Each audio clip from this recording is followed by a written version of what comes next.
Come on, you've done it, right? You've devoured Rich Dad Poor Dad, maybe not just once, but like 5 times. You've binged every single best money book list you could find, and you feel smarter, you feel more informed, maybe even a little inspired. But let's be totally honest for a second. Your bank account? It hasn't gotten the memo.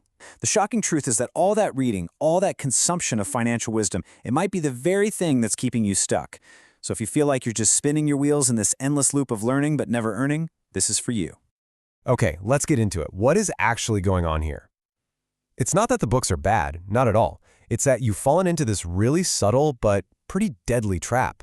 We're going to expose this hidden dynamic that turns all that amazing knowledge into, well, inaction.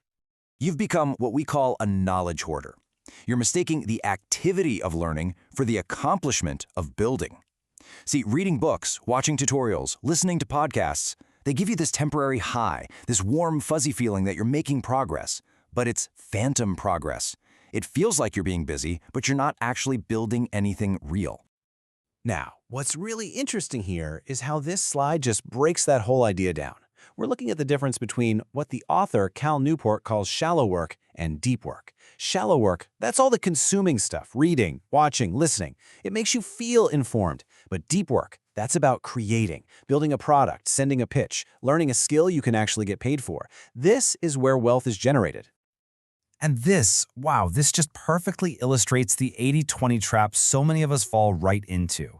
We spend 80% of our time on the shallow work, just learning about wealth, and maybe a measly 20%, if we're lucky, on the high-impact actions that actually create it. The whole ratio is completely backwards. So how do we fix this? What's the prescription? Well, the solution isn't to just stop reading entirely, but to radically shift how you interact with all that knowledge. And we're going to use a super simple but really powerful tool I like to call the 2-minute ignition. Okay, this is absolutely crucial to understand. Your problem isn't a lack of motivation. It really isn't. It's the lack of a reliable system for just getting started. We paralyze ourselves thinking about the massive end goal, right? That big, scary action. This is the core principle. You got to stop aiming for that huge $100 an hour action like launching a massive business from day one. Instead, you start with the tiny, almost ridiculously small 2-minute action that gets the ball rolling. We're going to use this idea, inspired by James Clear's Atomic Habits, as our ignition switch for active wealth building. Let's look at a real-world example, okay? Let's say your goal is to learn a high-income skill, maybe something like data analysis. Forget about planning this huge 4-hour study session for the weekend. The 2-minute ignition is just this. Bookmark and open the very first module of a free online course. That's it. Then you immediately follow it up with a 5-minute transition. Block a recurring 30-minute learning session in your calendar. Boom. In 7 minutes, you've actually kickstarted a brand new skill. Or maybe you want to monetize some expertise you already have. Your 2-minute ignition, just write down one single topic you could teach a beginner. That's it. Then the 5-minute transition. Immediately draft the first 3 bullet points for a potential paid consulting call on that topic.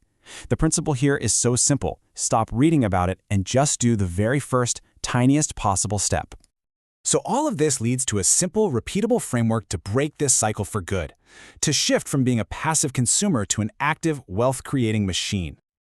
Here it is, your 3-phase plan. First, active input only. I want you to pick one core book and put a temporary ban on all new ones.